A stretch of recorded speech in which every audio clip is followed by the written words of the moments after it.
ഇവന്റെ ചേട്ടൻ ഒരു നാറിയും, പക്ഷേ ഇവൻ പാവം. ബുദ്ധി ഉദിച്ചത് ഈ അടുത്ത കാലത്താണെന്ന് മാത്രം. പുണ്യം കിട്ടാനും നല്ലല്ലോ നമ്മൾ ജോലി ചെയ്യുന്നേ.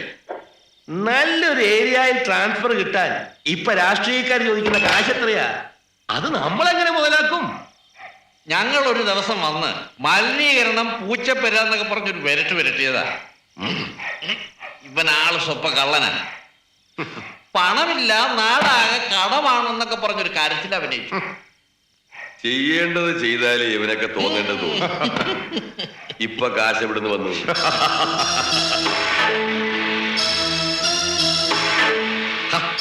ഇതിനിടയ്ക്ക് താഴെ അവിടെ പോയിരുന്നു. ഞാൻ ഈ കെട്ടിടത്തിന്റെ മുകളിലും ചുറ്റിനുമൊക്കെ പെട്രോൾ ഒഴിക്കുകയായിരുന്നു.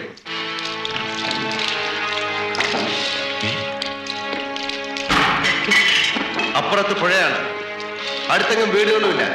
നീയൊക്കെ ഇവിടെ കിടന്ന് നിലവിളിച്ചാൽ പോലും ആരും കേൾക്കില്ല. എന്റെ മുമ്പ് 2 വഴികളേ ഉള്ളൂ. ഒന്ന്, എന്റെ ഫാക്ടറി തുടങ്ങാൻ ആവശ്യമായ ഈ സർട്ടിഫിക്കറ്റുകൾ നിങ്ങൾ ഒപ്പിട്ട് തരിക, അല്ലെങ്കിൽ ഞാനും നിങ്ങളും ഈ കെട്ടിടവും ഇവിടെ കത്തിച്ചാമ്പലാവും.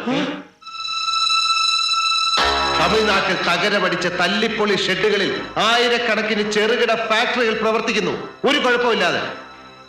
മഹാരാഷ്ട്രയിലും ഗുജറാത്തിലും എത്രയോ വീടുകളുടെ ടെറസിൽ പോലും ഉണ്ട് ചെറിയ ചെറിയ യൂണിറ്റുകൾ. ഈ നാട്ടിൽ മാത്രം നിങ്ങളെപ്പോലുള്ള ദ്രോഹികൾ കാരണം ആർക്കും ഒരു സ്ഥാപനം തുടങ്ങാൻ സാധിക്കുന്നില്ല. നമ്മുടെ നാട്ടിലെല്ലാം ഉണ്ട്: തൊഴിലാളികൾ, അസംസ്കൃത വസ്തുക്കൾ, പണം മുടക്കാൻ ആൾക്കാർ. എന്നിട്ടും നമ്മുടെ നാട് ഒരു കൺസ്യൂമർ സ്റ്റേറ്റ് ആണ്. എന്തുകൊണ്ട്? നിങ്ങൾ കാരണം, നിങ്ങളുടെ നിഷേധാത്മക സമീപനം കാരണം. ദ്രോഹികൾ, റാസ്കൽസ്. 100 പ്രശ്നങ്ങൾ പറഞ്ഞ് എന്റെ ഈ ഫാക്ടറി തുടങ്ങുന്നത് തടസ്സപ്പെടുത്തിയിരുന്ന നിങ്ങൾ 25,000 50,000 ഒക്കെ ഞാൻ കൈക്കൂലി തരാമെന്ന് പറഞ്ഞപ്പോ എന്റെ പുറകെ പട്ടികളെ പോലെ വാലാട്ടി വന്നു, അല്ലേ? 5 രൂപയില്ല എന്റെ കയ്യിൽ. മനസ്സിലായോ? ഒപ്പിടാ, ഒപ്പിടാൻ.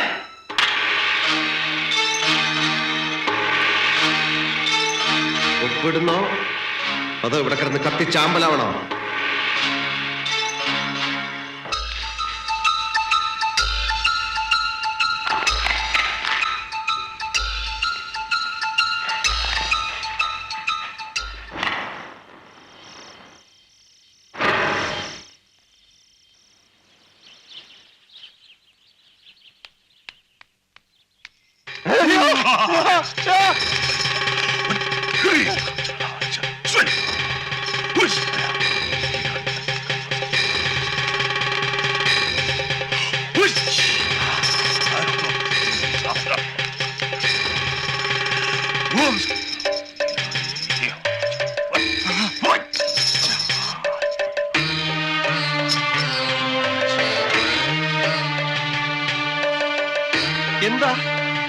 എന്താ ഇവിടെ? സുഗതന നശിപ്പിക്കാൻ ഈ മഹാഭാവി കൂടോത്രം ചെയ്ത് കുഴിച്ചിട്ടു. കുട്ടികൾ മണ്ണുവാരി കളിച്ചപ്പോ കുഴിച്ചിട്ട ചെമ്പോടെ കിട്ടി. ശത്രുവിനെ നിഗ്രഹിക്കാനുള്ള ശക്തി നാം ഈ തേങ്ങയിലേക്ക് ആവാഹിച്ചിരിക്കുകയാണ്. തൊട്ടു പ്രാർത്ഥിച്ചോളൂ. തേങ്ങയെ തൊട്ട് പ്രാർത്ഥിച്ചോളൂ. എന്നെ കൂടോത്രം ചെയ്ത് നശിപ്പിക്കാൻ ശ്രമിച്ച ആ നായിന്റെ മോന്റെ തലമണ്ട പിളർന്ന് ചാവണേ. പൂജാകർമ്മ വേളയിൽ അസഭ്യം പുലമ്പരുത്. എന്നാ മഹാന്റെ ശിരസ് പിളർന്ന് അന്തരിക്കണേ. എന്താ വല്യേട്ട ഇത്? വല്യേട്ടൻ എന്താ ഒന്നും മിണ്ടാത്ത? അവനിനി മിണ്ടൂല. അവനിനി ജീവിതത്തിൽ ആരോടും മിണ്ടൂല. ഈ പൂജ സുനാമണി കഴിഞ്ഞ് തേങ്ങ നിലത്തെറിഞ്ഞുടയ്ക്കുമ്പോ ഇവന്റെ തല പൊട്ടിത്തെറിക്കും. തലയും തലച്ചോറും തൂത്തുവാരി കഴുകാൻ സോപ്പും വെള്ളവും ചൂലും കരുതി വെച്ചോ അവൻ പറഞ്ഞാരേ.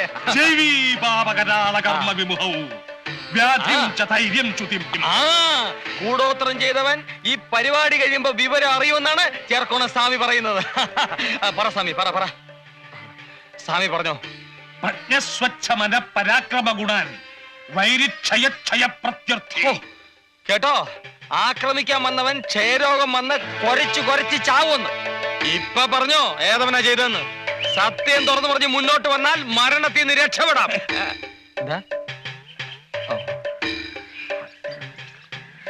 എടാ, ചേർക്കോണം സ്വാമിയോട് വാശി വേണ്ട. നീ അങ്ങോട്ട് സമ്മതിച്ചേക്ക്. വെറുതെ ഭാര്യയും കുഞ്ഞുങ്ങളെ അനാഥരാക്കണേ എന്തിനാ? നിങ്ങൾ അങ്ങ് സമ്മതിച്ചേക്ക്. നീ സമ്മതിക്കണ്ടടാ. സമ്മതിച്ചാ നിന്റെ തല പൊട്ടിത്തെറിക്കുന്ന കാണാൻ എനിക്ക് പറ്റില്ല. ഭഗവാനെ, സൂര്യാദിഗ്രഹങ്ങൾ ബീജത്തിലും രാഹുകേതുക്കളാകുന്ന അനിഷ്ടഭാവനാഥന്മാരോടും കൂടി നിൽക്കുന്നതായിട്ടാണ് കാണുന്നത്. അതെ, അവൻ അവിടെ തന്നെ നിൽക്കുകയാണ് എന്നെ നശിപ്പിക്കാൻ, എന്നെ കുളം തോട്ടാൻ. പക്ഷെ നടക്കില്ല. അതിനു മുമ്പേ പൂച്ചു പുറത്തായി.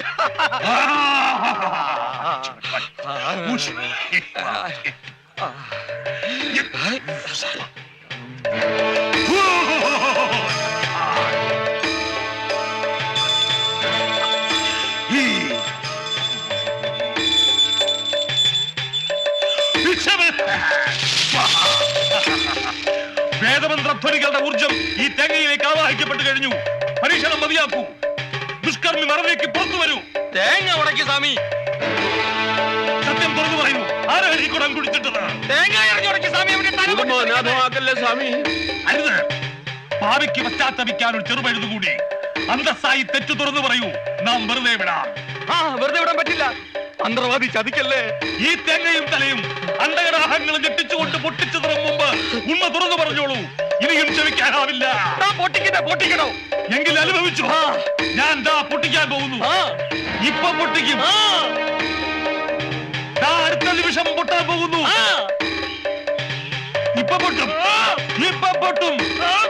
അടുത്ത നിമിഷം പൊട്ടിച്ചു പൊട്ടുന്നു. തനിക്ക് പൊട്ടിക്കാമെങ്കിൽ ഞാൻ പൊട്ടിക്കാവിടോ. അയ്യോ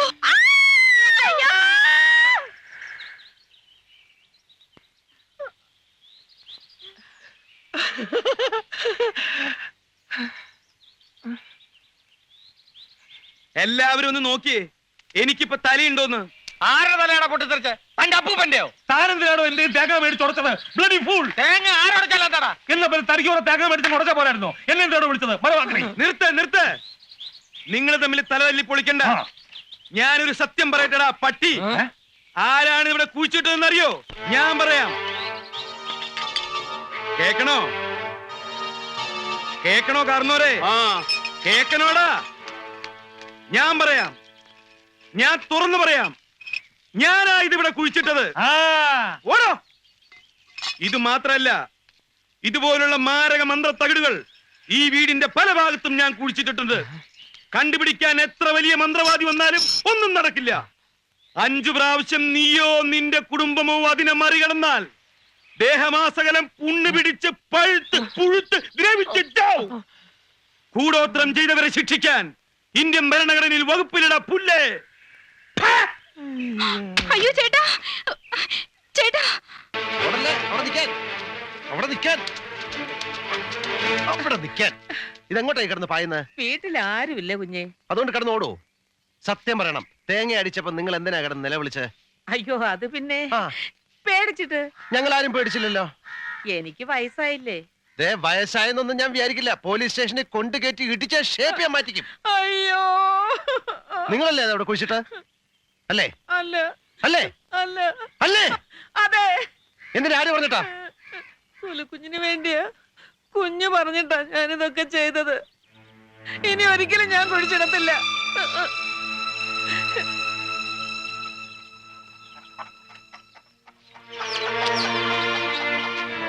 മോളെ, നിങ്ങൾ എല്ലാവരും ഇങ്ങനെ തുടങ്ങിയാൽ സുഗതനോട് ഒന്നു പറ. ഇച്ചിരി ക്ഷമിക്കും. പിന്നെ ആരാന്റെ അമ്മയ്ക്ക് പ്രാന്ത് പിടിച്ചാ കാണാൻ നല്ല രസമായില്ലേ? ഈ നീചന്മാരുടെയും കൂടോത്രക്കാരുടെയും കൂടെയുള്ള പൊറുതി എനിക്ക് മതിയായി. സർക്കാർ എനിക്ക് ക്വാർട്ടേഴ്സ് തന്നിട്ടുണ്ട്. ഞങ്ങൾ അങ്ങോട്ട് പോവാണ്. അവനത് വെറുതെ പറഞ്ഞതല്ല. കേട്ടല്ലോ. ഇനി എന്തെങ്കിലും മൊഴിയാനുണ്ടോ? അപ്പൊ ഞങ്ങൾ 3 ആളും ഐശ്വര്യമായിട്ട് ഇറങ്ങാണ്. നിങ്ങൾ 2 ആളും എന്റെ പുറകെ സൂക്ഷിച്ച് നടക്കണം. വാ നിക്ക്. നേരെ വഴി പോണ്ട, ഇതിലേ പോ. ആ പരമദ്രോഹി ഇവിടൊക്കെ കുഴിച്ചിട്ടിരിക്കാവും. ഓനെ നീ മറികടക്കല്ലേ, പഴുത്തു പോവും. അവന്റെ അമ്മൂമ്മയുടെ ദൈവമേ. എടോ കുറുപ്പേ, എന്നെങ്കിലും ഏതെങ്കിലും കേസിൽപ്പെട്ട് നിന്നെ എന്റെ കസ്റ്റഡി കിട്ടും. അത് ഉറപ്പാ. അന്ന് നിന്റെ കർസേയായിരിക്കും കേട്ടോടാ.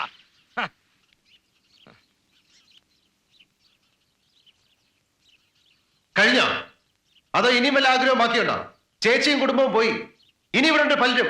എല്ലാരും തമ്മിലടിപ്പിച്ച് ഈ കുടുംബത്തിന്റെ സ്വസ്ഥത പൂർണ്ണമായി നശിപ്പിച്ച നിനക്ക് സമാനാവോ? നിന്നെപ്പറ്റി എല്ലാം അറിയാമെന്ന് ഞാൻ അഹങ്കരിച്ചിരുന്നു. കോമൺ സെൻസ് ഇല്ലാത്ത ചന്ത പെണ്ണുങ്ങളെ പോലെ നീ ഇത്രമാത്രം അതപ്പതിക്കുമെന്ന് ഞാൻ ഒരിക്കലും വിചാരിച്ചില്ല. ഞാൻ അങ്ങനെ അതപ്പതിച്ചിട്ടുണ്ടെങ്കിൽ അത് സേതുവേട്ടന്റെ കൂടെ വന്നതിന് ശേഷം.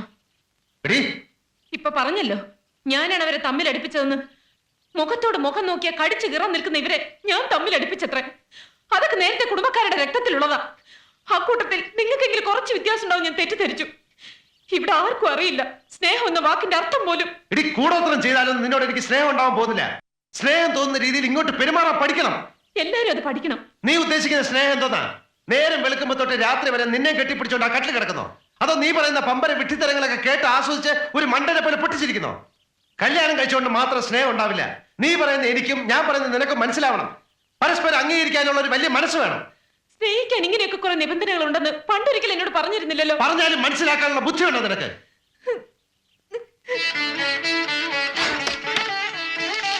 ബുദ്ധിയില്ലാത്ത എന്നെ നീ